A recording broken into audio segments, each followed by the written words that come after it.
Fala pessoal, tudo bem? Como é que vocês estão aí? Tudo tranquilo?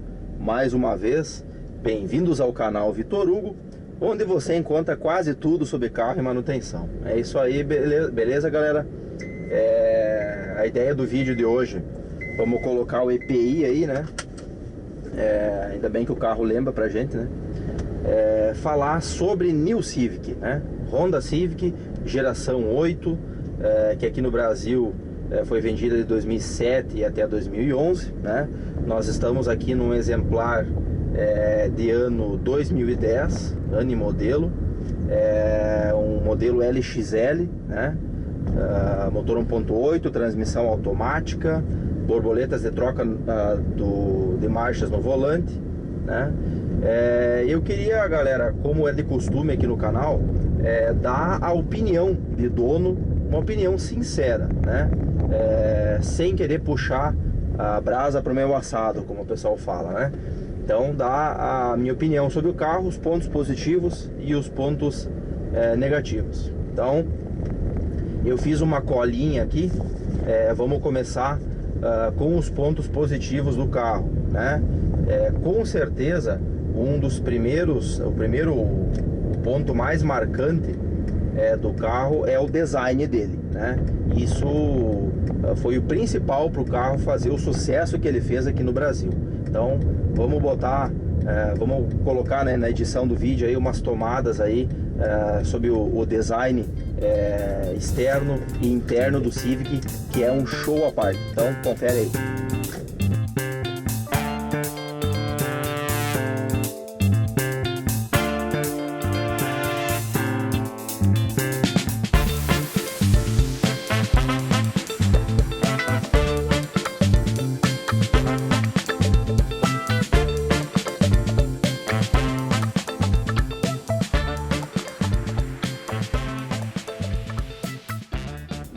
Como a gente viu, o carro realmente tem um design muito bonito, né? É um design atemporal, até hoje ainda, depois aí de mais de 10 anos do seu lançamento aqui no Brasil, o carro ainda tem um visual atual, né?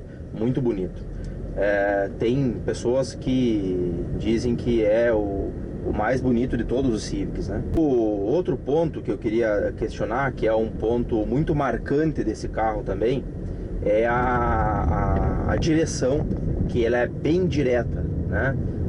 Como vocês viram no vídeo que a gente fez sobre o Civic G10, ele também tem a comunicação, né, do volante com as rodas bem direta, né? Então você faz uma curva para lá, para cá, ele é muito direto na direção, né? Como o pessoal aí diz, parece um kart, né? Quem andou de kart sabe o que eu tô falando. Outro ponto positivo, a questão da estabilidade do carro, né? Ele tem uma suspensão bem firme, né? Bem mais firme do que a gente está acostumado, né? Então isso em estradas, né? Em estradas sinuosas, onde você precisa que o carro tenha uma boa dirigibilidade e uma boa estabilidade, ele é realmente grudado no chão, colado, e ele não inclina muito a carroceria, né? Então isso é um ponto muito positivo. Na estrada ele é um carro que tem uma estabilidade muito boa. Outra questão é a qualidade dos acabamentos internos, né? Principalmente eu que vim de vários Chevrolet, né? O Honda é muito marcante. Todos os encaixes, os acabamentos, os materiais que são usados aqui dentro são de muita boa qualidade. Eu noto que, apesar de ser um carro com a suspensão bem firme, né, que em algumas situações incomoda um pouco, os acabamentos internos, forro de porta, painel, eles são absolutamente silenciosos, de boa qualidade e silenciosos. É um carro que não faz barulho de acabamento interno. Outro detalhe é a baixa manutenção. Isso também é um ponto bem marcante da maioria dos Hondas, né? Da maioria dos carros japoneses. O Toyota também tem isso, né? Ele é um carro que ele dá pouquíssima manutenção, né? A gente tem um motor aí com comando acionado com corrente, um câmbio automático 5 marchas muito confiável. Você não escuta falar de defeito algum, né, de câmbio automático, de motor desse carro. Então a mecânica dele toda, arrefecimento, né, que por exemplo no Chevrolet, quem tem Chevrolet, Vectra, Monza, Astra, Ômega C10, sabe que a gente sempre tá lutando contra pequenos vazamentos de água e vazamento de óleo, e nesse carro isso não acontece, é tudo muito durável. Então esse é um ponto muito forte do carro, né, a baixíssima manutenção. Outro ponto positivo desse carro é o bom desempenho dele, né? Não é excelente, né? Não é um maquinão assim, só que para ser um motor 1.8, que é um motor de baixa cilindrada, ele anda muito bem, né? Eu até, se vocês quiserem, eu vou deixar um vídeo, vocês podem olhar aqui em cima, um cardzinho no vídeo, sobre o funcionamento das borboletas, e ali a gente tem também algumas acelerações ali, primeira, segunda, terceira, para ver que o carro acelera, tem muita disposição, mesmo sendo um carro 1.8, né? Outra questão ponto positivo é a questão da economia, né? Eu não destaco esse como um ponto muito positivo, mas também não é um ponto negativo, né? Ele é um carro relativamente econômico. Em viagens ele vai fazer aproximadamente 13 km por litro. Cada carro é um carro, né? Tem gente que faz menos, tem gente que faz um pouquinho mais, mas no geral, a fins de comparação, né, com os carros que eu tive, ele é um carro que faz aproximadamente 13 km por litro em viagem, né? Então para um carro sedã com câmbio automático é um consumo razoável, né?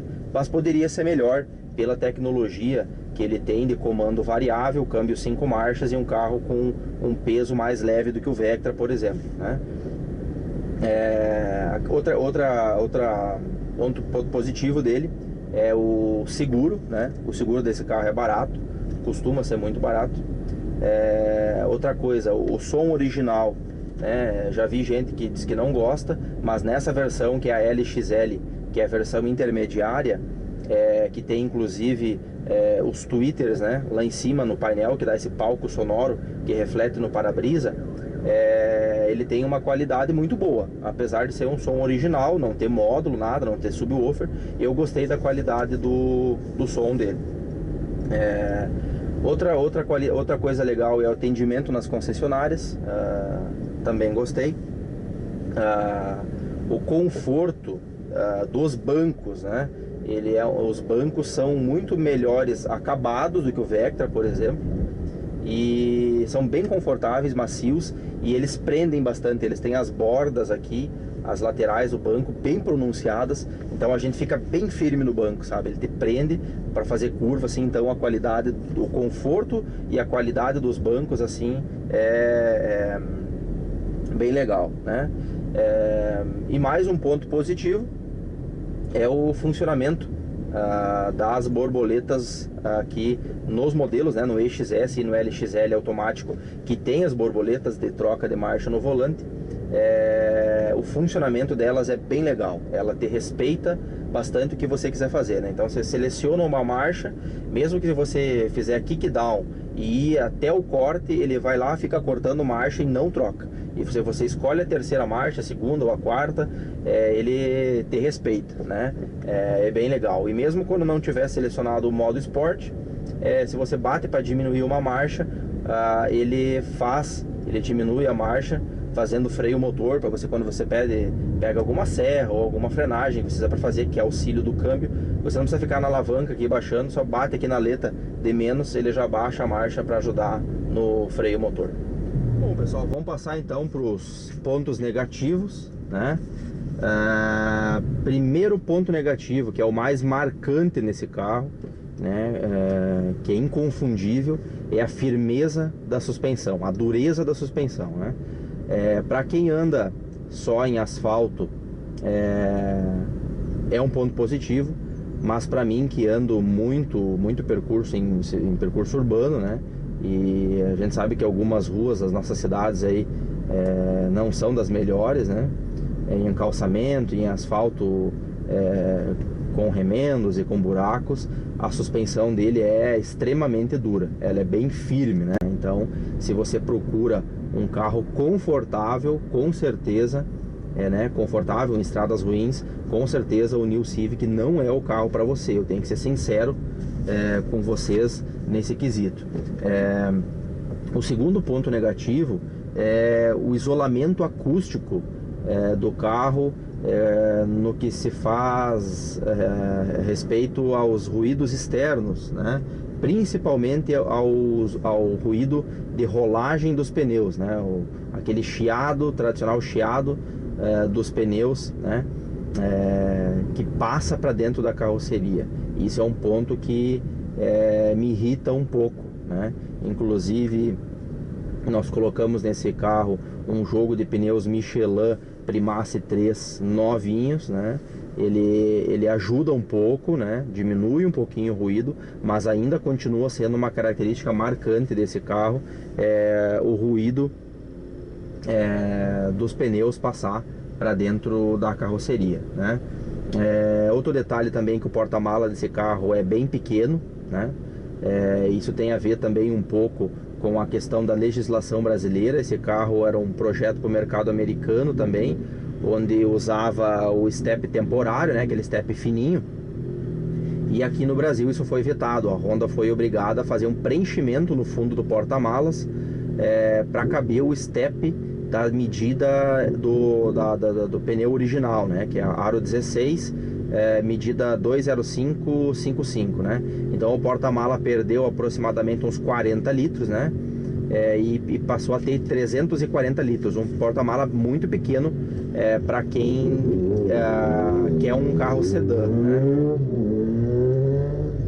Então é um porta-mala realmente bem pequeno, né? Quem tem filhos aí, principalmente, que leva bastante roupinha, carrinho de bebê e coisa e tal, eu não indicaria esse carro se você precisa levar bastante bagagem. Outro ponto negativo que também acontece, isso não é exclusividade do New Civic, em outros carros acontece também. Em algumas situações ele passa um pouquinho a vibração do motor para dentro do carro, principalmente você sente mais no volante, né? Alguns dizem que pode ser o coxim do motor, né? Que já está chegando no final da vida útil. Esse carro está aqui com aproximadamente 59 mil quilômetros, né? É um carro que tem 8 anos de uso, então talvez se fosse colocar um coxim de motor novo, original, a gente poderia amenizar esse problema, mas em algumas situações onde a gente realmente para com o carro, né? O carro fica parado em drive, por exemplo, num semáforo, e você vai arrancar, você sente um pouquinho da vibração do motor. Rodando, não sente praticamente nada, né? Outro detalhe é que é um carro que ele é caro, né? Pelos opcionais que ele oferece. A gente está aqui numa versão intermediária, mais completa, e nós não temos o computador de bordo, não temos sensor de chuva, não temos faróis automáticos, só temos 2 airbags, né? O Vectra tinha 4 airbags, ele não tinha opcional de roda 17, só roda 16, assim como outros opcionais, né? Por exemplo, o computador de bordo com consumo instantâneo, consumo médio, é uma coisa que depois que a gente se acostuma acaba fazendo um pouco de falta, né? Então essa questão dos opcionais, ele é um carro que hoje um ponto positivo dele é ele ter um comércio, né, uma revenda boa no mercado de usados. Ele não desvaloriza muito, mas é um carro em compensação caro de comprar pelo que ele oferece, né? Então poucos opcionais pelo preço que o carro tem.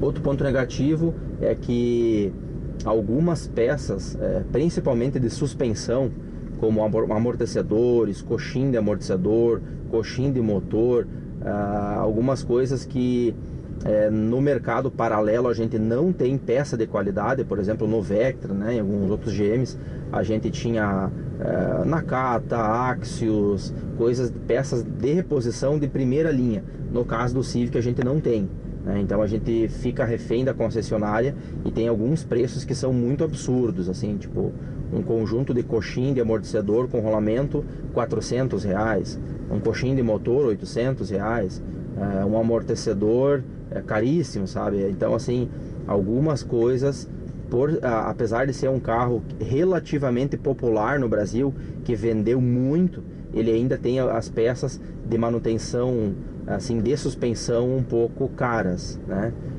Isso é um ponto negativo. Outro detalhe comum de carros japoneses e asiáticos, dele não subir os vidros quando você aciona o alarme, né? Mas esse carro aqui é simples, ele já foi instalado um módulo, uma interface, como a gente diz assim, né? Que quando aciona o alarme, sobe os vidros. Outro detalhe que eu não gosto um pouco, né? Todo mundo que tem carro automático gosta de usar o piloto automático, né? E eu não gostei muito do comportamento do piloto automático desse carro. Ele é um pouco intolerante, digamos assim. Digamos que você seleciona 100 km por hora no computador de bordo, quando ele cai para 99, para 98, ele já acelera mais bruscamente. Então qualquer coisinha ele baixa a quarta, baixa a terceira, e ele acelera muito brusco, né? E numa descida, se você passa 101, ele já tira totalmente o acelerador, faz o cut-off para segurar o carro para não passar de 100, né? Então ele é bem drástico, assim. Você seleciona aquela velocidade, ele não tem muita tolerância. O Vectra era mais, tinha uma tolerânciazinha, ele deixava cair e ia acelerando com mais progressividade. Era mais difícil ele baixar a marcha, sabe? Então a questão do consumo do carro também se agrava quando você usa o piloto automático em trechos que vai ter subida e descida, né? No plano legal, funciona bem, né?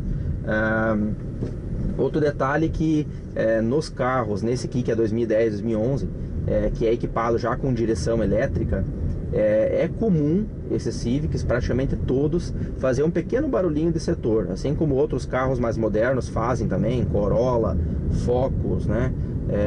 Pelo fato de ser um setor mecânico, né? Ele não tem bomba hidráulica e não faz uma lubrificação forçada de fluido dentro do setor, né? É um setor comum, um pinhão, uma cremalheira, só com uma lubrificação estática que tem ali, né? Então com o tempo ele começa a dar folga e começa a fazer barulho, né? A assistência dele é elétrica, fora do setor.